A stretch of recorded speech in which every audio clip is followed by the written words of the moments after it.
Hello students, how are you. आज हम 9th class की साइंस का चैप्टर नंबर फर्स्ट जिसको आगे रीड करेंगे। आज हमारे पास टॉपिक है can matter change it's state. तो इसका मतलब यहाँ पर ये है क्या हम मैटर की स्टेट को चेंज कर सकते हैं। जैसे सॉलिड से लिक्विड, लिक्विड से गैसियस, गैस से सॉलिड। मतलब कि हम क्या मैटर को आपस में जो उसकी स्टेट हैं उनको चेंज कर सकते हैं या नहीं। तो चलिए इसको रीड आउट करते हैं।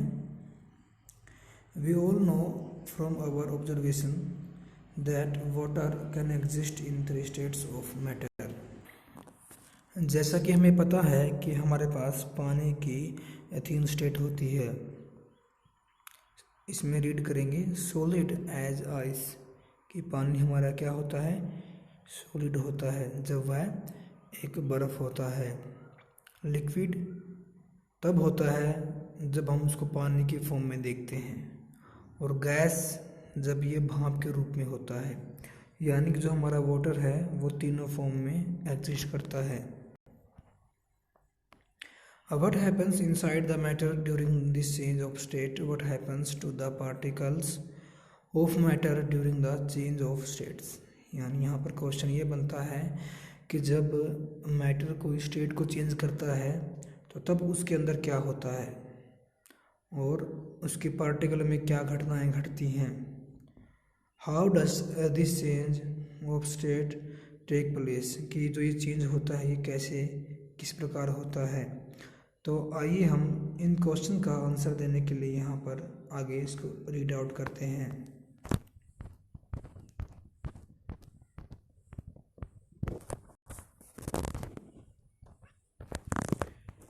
तो सबसे पहले हमारे पास यहाँ पर can matter change it's state में टॉपिक आता है 1.4.1 effect of change in temperature. यानी जब भी कोई मैटर हमारा स्टेट को चेंज करता है तब उसके ऊपर इफ़ेक्ट टेम्परेचर का होता है। तो चलिए कैसे ये इफ़ेक्ट होता है उसके लिए हम एक्टिविटी 1.10 करेंगे। Take about 150 gram of ice in a beaker and suspend a laboratory thermometer so that its bulb is in contact with the ice. देखिए यहाँ पर हमारे पास एक अरेंजमेंट है एक्सपेरिमेंट करने के लिए। यहाँ पर एक बीकर रखा हुआ है और जिसमें हमने एक थर्मामीटर को लटकाया हुआ है, और इसमें हमने क्या कर रखा है 150 ग्राम आइस को डाल दिया है, और नीचे इसके एक बर्नर लगाया हुआ है जो क्या कर रहा है, इसको बीकर को गर्म कर रहा है।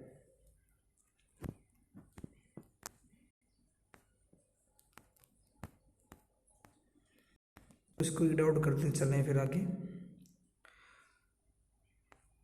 और इसमें ये देखिए इसमें एक सेकंड अरेंजमेंट और है। इसमें भी क्या है, थर्मामीटर लगा हुआ है और इसमें बीकर में क्या है, पानी है अभी यहाँ पर, और नीचे वही बर्नर लगा हुआ है। मतलब कि ऊपर वाली अरेंजमेंट में बर्फ़ है और यहाँ पर पानी है। तो चलिए इसको रीड करते हैं। अब यहाँ पर एक महत्वपूर्ण सीखने वाली बात आएगी जो आपको याद रखनी है, और आपको 9th क्लास में ही नहीं बल्कि जब आप हायर क्लास में जाओगे तो आपको वो बात बहुत काम आएगी। इसको रीड करते हैं। Start heating the beaker on A low flame. हम क्या करेंगे, बीकर को धीमी आंच के ऊपर गर्म करेंगे। Note the temperature when the ice starts melting. जब बर्फ़ हमारी पिघलना स्टार्ट हो जाएगी तब हम क्या करेंगे, टेम्परेचर को मेजर करेंगे। Note the temperature when all the ice has converted into water. फिर हम क्या करेंगे, जब हमारी जो बर्फ़ है वो पूरी पिघल जाएगी उसके बाद हम क्या करेंगे, टेम्परेचर को दोबारा नोट करेंगे। आगे फिर record your observations for this conservation of solid to liquid state.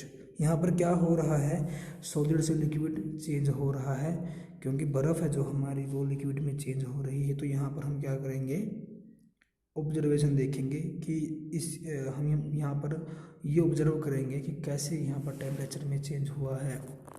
Now put a glass rod in the beaker and heat while steering till the water starts boiling.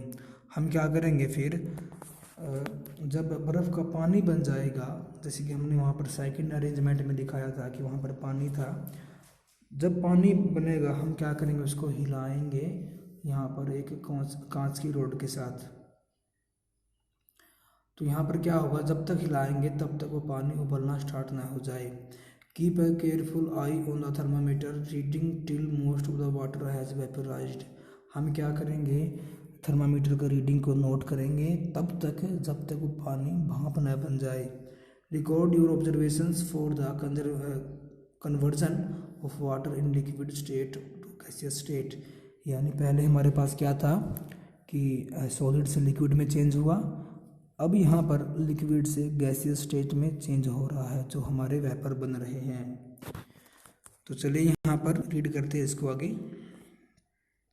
On increasing the temperature of solids, the kinetic energy of the particles increases। जैसे ही हम solid का temperature increase करते हैं तो उसमें जो particle होते हैं, जो उनकी काइनेटिक एनर्जी होती है, जो उनके मास और उनकी वेलोसिटी के कारण होती है, मतलब जो उनका वज़न है या उनका जो स्पीड है उसके कारण जो एनर्जी होती है वो बढ़ जाती है।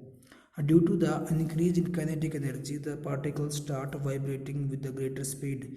यानी कि जब हमारी काइनेटिक एनर्जी बढ़ती है तब जो पार्टिकल हैं उनकी स्पीड बढ़ जाती है और वो क्या करते हैं, वाइब्रेशन करने लगते हैं। The energy supplied by heat overcomes the force of attraction between the particles. यानी कि जो एनर्जी मिल रही है हमें किसकी हेल्प से, जो नीचे बर्नर लगा हुआ है जिस पर फ्लेम चल रही हैं, तो वो जो हीट मिल रही है तो उससे क्या होता है, जो पार्टिकल हैं और जो उनके बीच में फोर्स है वो कम हो जाता है। The particles leave their fixed position and start moving more freely. यानी इसमें क्या होता है कि पार्टिकल अपनी अपनी जगह को छोड़ देते हैं। जैसा हम मान सकते हैं कि हमारे पास यहाँ पर एक पार्टिकल है, फिर यहाँ पे है, फिर यहाँ पे है। यानी पार्टिकल क्या करेंगे, ये यहाँ वाला है मान लो कि यहाँ पे आ गया, जो यहाँ है ये मान लो कि यहाँ पे आ गया, यानी कि आपस में ये अपने जो पोजीशन है उसको ये छोड़ देंगे। आगे फिर a stage is reached when a solid melts and is converted to liquid. तब एक ऐसी स्टेज आती है जब जो हमारा सॉलिड है वो पिघल कर एक लिक्विड बन जाता है। स्टेज कब होगी, जब हमारे पार्टिकल क्या करेंगे, बिल्कुल फ्रीली मूव करना स्टार्ट कर देंगे, तब हमारे पास सॉलिड से लिक्विड मिलता है। The minimum temperature at which a solid melts to become a liquid at the atmospheric pressure is called melting point. यहाँ से डेफिनेशन बनती है व्हाट इज मेल्टिंग पॉइंट, यानी कि वह कम से कम टेम्परेचर जिस पर कोई भी सॉलिड है हमारे पास वह लिक्विड में चेंज हो जाता है किसी एटमॉस्फेरिक प्रेशर के ऊपर, तब वह कहलाता है हमारा मेल्टिंग पॉइंट। अब देखिए यहाँ पर आगे, the melting point of ice is 273.15 kelvin. जो आइस का मेल्टिंग पॉइंट है वो यहाँ पर लिखा हुआ है। The process of melting that is change of solid state into liquid state is also known as fusion. यानी कि ऐसी जो मेल्टिंग की जो प्रोसेस है जहाँ पर सॉलिड स्टेट से लिक्विड स्टेट बनती है उसको हम फ्यूजन भी कहते हैं। When a solid melts its temperature remains the same, so where does the heat energy go. अब यहाँ पर बात समझने की है, जब हम बर्फ़ को गर्म करते हैं, जब हम बर्फ़ को गर्म करते हैं तब जो टेम्परेचर है हमारे पास, तब हमारा टेम्परेचर जो होता है थर्मामीटर में वो सेम रहता है, वो नहीं बढ़ता। लेकिन बर्फ़ को हम गर्म कर रहे होते हैं लेकिन टेम्परेचर में कोई चेंज नहीं आएगा। तब यहाँ पर क्वेश्चन ये बनता है कि जो हीट मिली है बर्फ़ को, जो बर्फ़ हमारी गर्म हो रही है, जो उसकी हीट है ना तो वहाँ पर टेम्परेचर में इंक्रीज हो रहा। मान सकते हैं कि हमारे पास टेम्परेचर है 5 डिग्री सेल्सियस, या मान सकते हैं 5 केल्विन, जी कर आप उतना ही मान सकते हैं कि मान लिया हमने यहाँ पर 10 केल्विन टेम्परेचर था, लेकिन देखिए यहाँ पर हम एग्जाम्पल के तौर पर ले रहे हैं। कभी सोचो कि अब एक्चुअल में ऐसा होता है, एक्चुअल में ऐसा नहीं होता है, क्योंकि 0 सेल्सियस के ऊपर ही बर्फ़ हमारी थोड़ा सा टेम्परेचर जब हमारा बढ़ता है तब उसके बाद वो पिघलना स्टार्ट होती है। तो वहाँ पर हम एग्जाम्पल लेते हैं 10 केल्विन का।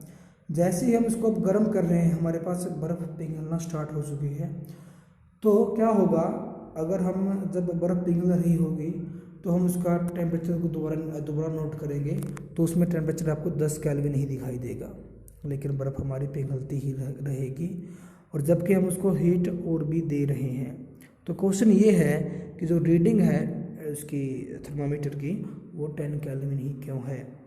तो चलिए इसको आगे रीड करते हैं फिर।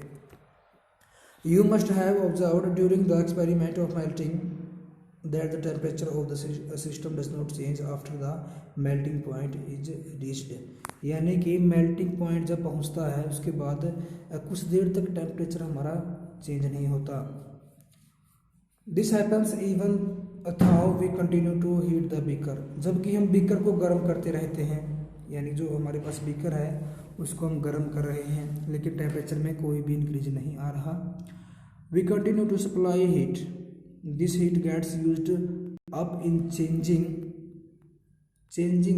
the particle changing the state by overcoming the force of attraction between the particle. As this heat energy is absorbed by ice without showing any rise in temperature, it is considered that it gets hidden into the contents of the beaker and is known as the latent heat. तो यहाँ पर ये बात आपको याद रखने योग्य है कि जैसे हमारे पास कोई बर्फ़ का टुकड़ा है, हम इसको गर्म कर रहे हैं, मान लो कि वो मेल्टिंग पॉइंट पर उसका टेम्परेचर पहुँच गया है, जहाँ पर वो पिघलना स्टार्ट हो जाती है। अब देखिए इसमें क्या होगा, जो हमने थर्मामीटर लगाया है वहाँ पर उसमें कोई चेंज नहीं आएगा, क्योंकि जो उसको हीट मिल रही है बर्फ़ को, उससे क्या होता है, बर्फ़ में जो बॉन्डिंग होती है, जो बर्फ़ के पार्टिकल होते हैं वो आपस में टूटना स्टार्ट करते हैं। मतलब कि बर्फ़ खुद ही उस हीट को सोख लेती है, उसके कारण क्या होता है, टेम्परेचर जो हमारे पास थर्मामीटर लगा होता है उसमें कोई रीडिंग या उसमें कोई चेंज नहीं आता, क्योंकि जो हीट मिल रही है उसको बर्फ़ खुद के लिए सोख लेती है। यानी वो क्यों सोखती है, क्योंकि वो आगे पिघलना स्टार्ट हो जाती है। तो इस हीट को, जो हीट सब्सटेंस खुद सोखता है, उस हीट को हम बोलते हैं लेटेंट हीट। अगर हम इसको एक ग्राफ के अकॉर्डिंग समझें तो ये इस प्रकार हो सकता है। मान लो कि हमारे पास ये एक ग्राफ है, हम क्या कर रहे हैं, यहाँ पर हीट लिखी हुई है यहाँ पर कि हम इसको हीट दे रहे हैं। मान लो कि यहाँ पर हमारे पास क्या है, टेम्परेचर है। तो मान लिया हमारे पास यहाँ पर टेम्परेचर है, कोई टेम्परेचर की वैल्यू है हमारे पास, मान सकते हैं यहाँ पर 10 केल्विन है, और यहाँ पर आपने माना कि यहाँ पर हमारे पास 11 है और यहाँ पर हमारे पास 10 केल्विन टेम्परेचर है। तो यहाँ पर क्या होगा कि जैसे ही बर्फ़ है, जैसे हमारे पास बर्फ़ है तो क्या होगा, उसका टेम्परेचर यहाँ पर इंक्रीज होगा, यहाँ पर टेम्परेचर उसका क्या हो गया, इंक्रीज हो गया। और ये इसका मान लो कि मेल्टिंग पॉइंट है इसका 10 टेम्परेचर। तो यहाँ पर आने के बाद टेम्परेचर उसका क्या रहेगा, सेम रहेगा, क्योंकि बर्फ़ की जो बॉन्डिंग है या बर्फ़ है वो क्या करेगी, खुद टेम्परेचर को अब्जॉर्ब कर लेगी। कुछ टाइम के बाद क्या होगा, हमारा टेम्परेचर फिर इंक्रीज होगा, क्योंकि यहाँ पर बर्फ़ हमारी फिर पूरी तरह पिघल जाएगी। आपको ये बातें समझ में आ रही होंगी, क्योंकि जो बर्फ़ हमारे पास, जैसे कि हमने इसको, जैसे हमने बर्फ़ यहाँ पर माना है कि हमारे पास बर्फ़ का टुकड़ा है, हमने इसको हीट दे दी मान लो कि 10 केल्विन की, मतलब कि इसका टेम्परेचर कितना हो गया है, 10 केल्विन हो गया है। बर्फ़ ने क्या किया, फिर धीरे धीरे यहाँ पर मेल्टिंग स्टार्ट कर दिया, इसकी शेप चेंज हो जाएगी, तब भी इसका टेम्परेचर हमारे पास कितना मिलेगा, 10 केल्विन ही मिलेगा, क्योंकि जो इसके बॉन्ड हैं आपस में वो टूट रहे हैं। अब ये धीरे धीरे पानी बन रही है, तो यहाँ पर हमारे टेम्परेचर में कोई चेंज नहीं आएगा, क्योंकि हीट को खुद बर्फ़ एब्जॉर्ब कर रही है। होप कि आपको ये बातें समझ में आ रही होंगी। चलिए आगे, ये होती है हमारी latent heat. The word latent means hidden. इसका मतलब होता है कि छुपी हुई हीट। जो भी बच्चे इस वीडियो को देख रहे हैं वो हमारे यूट्यूब चैनल है जहाँ पर, उसके कमेंट बॉक्स में अपना नाम लिखेंगे ताकि हम समझ जाएं कि आप वीडियो देख रहे हैं। अगर आपको इसमें कोई टॉपिक में प्रॉब्लम आती है तो आप हमारे व्हाट्सएप ग्रुप में कमेंट कर सकते हैं, यहाँ पर पूछ सकते हैं। तो चलिए आगे। The amount of heat energy that is required to change 1 kilogram of solid into liquid at atmospheric pressure as its melting point is known as latent heat of fusion. जैसे हमारे पास 1 किलोग्राम कोई सॉलिड है और उसके लिए जो हमें heat की ज़रूरत पड़ेगी, और किस पर, एटमॉस्फेरिक प्रेशर के ऊपर जो हमें उसको पिघलाने के लिए हीट की ज़रूरत पड़ेगी, उसके मेल्टिंग पॉइंट को हम तब क्या कहेंगे, लेटेंट हीट ऑफ फ्यूजन कहेंगे। आपको ये बात समझ में आ गई होगी। आगे है, so particles in water at 0 degree Celsius have more energy as compare to particles in ice at the same temperature. मान लो कि हमारे पास 0 डिग्री सेल्सियस टेम्परेचर पर बर्फ़ है और इतने पर भी क्या हमारे पास पानी है। तो यहाँ पर जो हीट होगी वो पानी में ज़्यादा होगी, क्योंकि बर्फ़ क्या करेगी, अभी भी हीट को सोखेगी। हीट के बाद उसमें क्या, बर्फ़ के बाद उसमें क्या बनेगा, फिर हीट सोखने के बाद उसमें पानी बनेगा। लेकिन हमारे पास पहले ही पानी है और बर्फ़ है, तो हम मान सकते हैं कि यहाँ पर पानी का टेम्परेचर क्या होगा, जो हीट होगी पानी में सॉरी, वो ज़्यादा होगी किसके कंपेयर में, बर्फ़ के कंपेयर में, क्योंकि अभी भी बर्फ़ को पानी में चेंज होना बाकी है और वहाँ पर पहले ऑलरेडी पानी है। तो आपको ये बातें समझ में आ रही होंगी। चलिए, when we supply heat energy to water particles start moving even faster as a result as at a certain temperature a point is reached when the particles have enough energy to break free from force of attraction of each other. At this temperature the liquid starts changing into gas। यानी कि जब हम पानी को गर्म करते हैं तो उसको और हीट मिलती है, जो पार्टिकल है उसके वो क्या होते हैं, फिर कुछ टाइम के बाद अपने बॉन्ड्स को तोड़ देते हैं और वो फ्री हो जाते हैं। तो उससे क्या होता है, एक हमारे पास ऐसा टेम्परेचर आता है जिस पर क्या होता है, लिक्विड हमारा गैस में चेंज होना स्टार्ट हो जाता है। The temperature at which a liquid starts boiling at the atmospheric pressure is known as its boiling point. यानी कि एक एटमॉस्फेरिक प्रेशर के ऊपर जब हमारा कोई लिक्विड है वो उबलना स्टार्ट करता है, तब हम उसको बोलते हैं boiling point. Boiling is a bulk phenomena. Particles from bulk of the liquid gain enough energy to change into the vapor state। इसमें क्या होता है कि जो हमारे बॉन्ड होते हैं पार्टिकल के बीच में, लिक्विड के जो पार्टिकल हैं उसके बीच में जो बॉन्ड होता है वो उसको तोड़ देते हैं और वो फ्री हो जाते हैं, जिसमें वो भाप का रूप ले लेते हैं। फॉर वाटर जो हमारा बॉइलिंग पॉइंट है वो है 373 केल्विन। अब यहाँ पर देखिए, can you define the latent heat of the vaporisation, do it in the same way as we have defined the latent heat of fusion.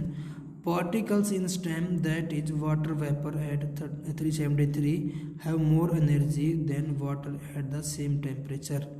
This is because particles in the stem have absorbed extra energy in the form of latent heat of vaporization। तो इसको जो हमने पीछे किया latent heat बर्फ़ और पानी वाले केस में, वैसे ही हमारे पास यहाँ पर लेटेंट हीट होती है।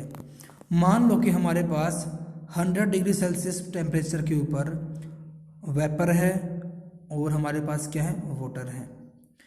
तो क्या होता है, जो हमारे पास भाप है और पानी है, तो इनमें सबसे ज़्यादा हीट किसके पास होगी, भाप के पास होगी, क्योंकि जब हमारा टेम्परेचर 100 के पास पहुंचेगा या 100 पे पहुंच जाएगा तो पानी का आगे टेम्परेचर जो होगा वो चेंज नहीं होगा, कुछ टाइम तक वो कितना रहेगा, 100 ही रहेगा, क्यों रहेगा? क्योंकि जो हमारे पानी के पार्टिकल हैं वो एनर्जी लेते रहेंगे, किस में चेंज होने के लिए? वेपर में चेंज होने के लिए। जैसे कि हमने पीछे किया है कि जो बर्फ़ के पार्टिकल थे वो एनर्जी ले रहे थे लिक्विड में चेंज होने के लिए, यानी यहाँ पर पानी क्या करेगा? ज़्यादा एनर्जी कंज्यूम करेगा और जिसके कारण जो हमारा टेम्परेचर है वो इंक्रीज नहीं होगा। तो यहाँ पर हम कह सकते हैं कि जब हमारे पास पानी है और वो क्या कर रहा है? हीट को ऑब्जर्व कर रहा है, और एक तरफ हमारे पास भाप है जो क्या कर चुके हैं, जिसका जो पानी से पहले ही बन चुकी है, तो हम मान सकते हैं कि यहाँ पर भाप ज़्यादा गर्म होगी किससे? पानी के कंपेयर में। तो यहाँ पर भी हमारे पास क्या होती है कि लेटेंट हीट होती है। जहाँ पर पानी से भाप बनती है वहाँ पर कुछ टाइम लगता है, और जो पानी के आपस में बॉन्ड होते हैं पार्टिकल के बीच में वो टूटते हैं। आपको ये बातें समझ में आ रही होंगी, और इसको बोलते हैं हम लेटेंट हीट ऑफ वेपराइजेशन।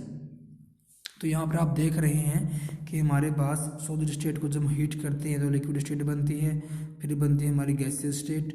तो इसको हम जो वाटर का केस है इसको हम ऐसे चेंज कर सकते हैं, जैसे कि यहाँ पर देख रहे हैं। So we infer that the state of matter can be changed into another state by changing the temperature। तो हम कह सकते हैं कि टेम्परेचर को चेंज करने से हम क्या कर सकते हैं? किसी मैटर की स्टेट को चेंज कर सकते हैं।